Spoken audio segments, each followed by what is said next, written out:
एक पंडित ब्राह्मण के धर्म, आत्मा, ईश्वर और धाम पर सवाल और तथागत गौतम बुद्ध के जवाब। धाम मार्ग के परिचय के लिए इस वार्तालाप को पढ़ना बहुत उपयोगी होगा। गौतम बुद्ध से ज्ञान पाने या ज्ञान का मुकाबला करने की नीयत से बहुत से ब्राह्मण आते रहते थे। ऐसे ही एक ब्राह्मण पंडित का गौतम बुद्ध से निम्न वार्तालाप धम्म मार्ग के परिचय के लिए पढ़ना बहुत उपयोगी होगा। एक बार तथागत गौतम से एक ब्राह्मण ने पूछा, ब्राह्मण, आप सब लोगों को ये बताते हैं कि आत्मा नहीं, स्वर्ग नहीं, पुनर्जन्म नहीं, क्या ये सत्य है? गौतम बुद्ध, आपको ये किसने बताया कि मैंने ऐसा कहा? ब्राह्मण, नहीं, ऐसा किसी ने बताया नहीं। गौतम बुद्ध, फिर मैंने ऐसे कहा, ये बताने वाले व्यक्ति को आप जानते हो? ब्राह्मण, नहीं। गौतम बुद्ध, मुझे ऐसा कहते हुए आपने कभी सुना है? ब्राह्मण, नहीं तथागत, पर लोगों की चर्चा सुन के ऐसा लगा। अगर ऐसा नहीं है तो आप क्या कहते हैं? गौतम बुद्ध, मैं कहता हूँ कि मनुष्य ने वास्तविक सत्य स्वीकारना चाहिए। ब्राह्मण, मैं समझा नहीं तथागत, कृपया सरलता में बताइए। गौतम बुद्ध, मनुष्य को 5 बाह्य ज्ञानेंद्रिय है जिसकी मदद से वह सत्य को समझ सकता है। 1 आंखें, मनुष्य आंखों से देखता है। 2 कान, मनुष्य कानों से सुनता है। 3 नाक, मनुष्य नाक से श्वास लेता है। 4 जिह्वा, मनुष्य जिह्वा से स्वाद लेता है। 5 त्वचा, मनुष्य त्वचा से स्पर्श महसूस करता है। इन 5 ज्ञानेंद्रियों में से 2 या 3 ज्ञानेंद्रियों की मदद से मनुष्य सत्य जान सकता है। ब्राह्मण, कैसे तथागत? गौतम बुद्ध, आंखों से पानी देख सकते हैं, पर वह ठंडा है या गर्म है ये जानने के लिए त्वचा की मदद लेनी पड़ती है। वह मीठा है या नमकीन ये जानने के लिए जिह्वा की मदद लेनी पड़ती है। ब्राह्मण, फिर भगवान है या नहीं, इस सत्य को कैसे जानेंगे तथागत? गौतम बुद्ध, आप वायु को देख सकते हैं। ब्राह्मण, नहीं तथागत। उद्धरण चिन्ह। गौतम बुद्ध, इसका मतलब वायु नहीं है, ऐसा होता है क्या? ब्राह्मण, नहीं तथागत। उद्धरण चिन्ह। गौतम बुद्ध, वायु दिखती नहीं, फिर भी हम उसका अस्तित्व नकार नहीं सकते, क्योंकि हम वायु को ही हम सांस के द्वारा अंदर लेते हैं और बाहर निकलते हैं। जब वायु का झोंका आता है तब पेड़ पत्ते हिलते हैं, ये हम देखते हैं और महसूस करते हैं। अब आप बताओ, भगवान हमें 5 ज्ञानेंद्रियों से महसूस होता है? ब्राह्मण, नहीं तथागत। गौतम बुद्ध, आपके माता पिता ने देखा है, ऐसे उन्होंने आपको बताया है? ब्राह्मण, नहीं तथागत। गौतम बुद्ध, फिर परिवार के किसी पूर्वज ने देखा है, ऐसा आपने सुना है? ब्राह्मण, नहीं तथागत। गौतम बुद्ध, मैं यही कहता हूँ कि जिसे आज तक किसी ने देखा नहीं, जिसे हमारी ज्ञानेंद्रियों से जान नहीं सकते, वह सत्य नहीं है, इसलिए उसके बारे में सोचना व्यर्थ है। ब्राह्मण, वह ठीक है तथागत, पर हम जिंदा है, इसका मतलब हमारे अंदर आत्मा है, ये आप मानते हैं या नहीं? गौतम बुद्ध, मुझे बताइए, मनुष्य मरता है मतलब क्या होता है?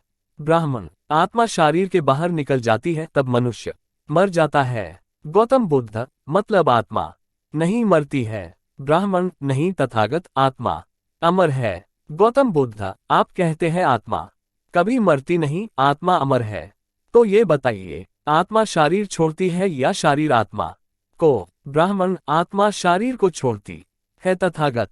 गौतम बुद्ध, आत्मा शरीर क्यों छोड़ती है? ब्राह्मण, जीवन खत्म होने के बाद छोड़ती है। गौतम बुद्ध, अगर ऐसा है तो मनुष्य कभी मरना नहीं चाहिए।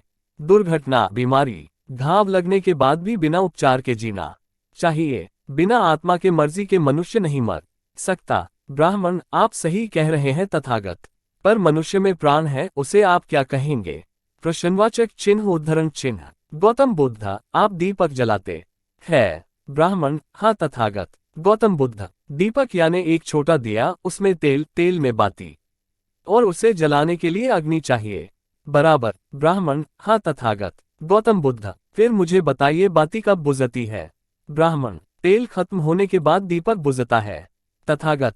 गौतम बुद्ध, और ब्राह्मण, तेल है पर बाती खत्म हो जाती है तब दीपक बुझता है तथागत। गौतम बुद्ध, इसके साथ तेज वायु के प्रवाह से, बाती पर पानी डालने से या दिया टूट जाने पर भी दीपक बुझ सकता है।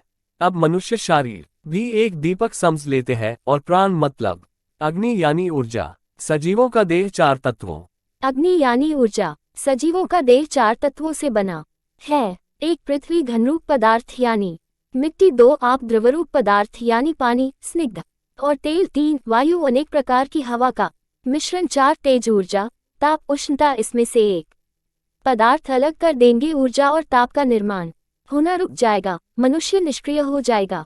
इसे ही मनुष्य की मृत्यु कहा जाता है। इसलिए आत्मा भी भगवान की तरह अस्तित्वहीन है।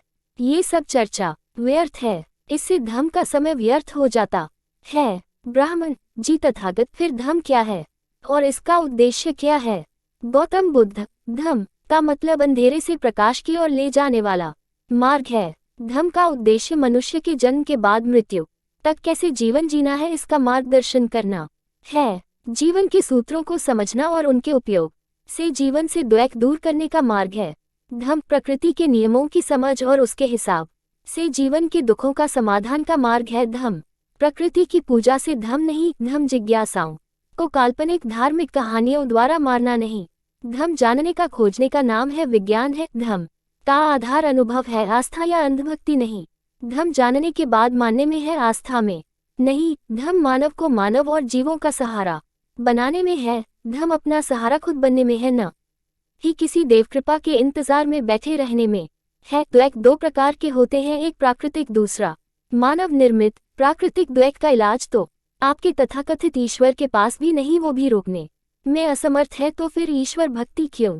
धम्म मानव निर्मित दुखों का समाधान है। क्यों? हमारे जीवन में प्राकृतिक द्वैत एक तालाब के समान है, पर मानव निर्मित द्वैत समुद्र के समान, मतलब दुखों का सबसे बड़ा हिस्सा मानव निर्मित है, जैसे सामाजिक जातिगत बंटवारा, असमान आर्थिक बंटवारा, गलत राजनीति, गलत व्यक्तिगत आदतें, बीमारियां, धार्मिक सोच, चलन और दमन आदि। धम्म का प्रथम सूत्र है, हर चीज से बड़ा है न्याय, तथाकथित ईश से भी बड़ा न्याय व्यवस्था ही धम्म है। क्या गुलामी और शोषण के बदले आप ईश्वर लेना चाहोगे? जन्म से मृत्यु के बीच सभी जीवों का जीवन सुखमय बनाना ही धम्म का अंतिम लक्ष्य है। ब्राह्मण, मैं धन्य हुआ, आपने मेरी आंखें खोल दी। आपसे बात करके मेरा धार्मिक ज्ञान का, श्रेष्ठता का अहंकार जाने कहाँ गायब हो गया। बड़ा मुक्त और हल्का महसूस कर रहा हूँ, अपना पर्या का भ्रम दूर हुआ, सब आपने से लगने लगे, आपसे ज्ञान पा मेरा जीवन धन्य हुआ।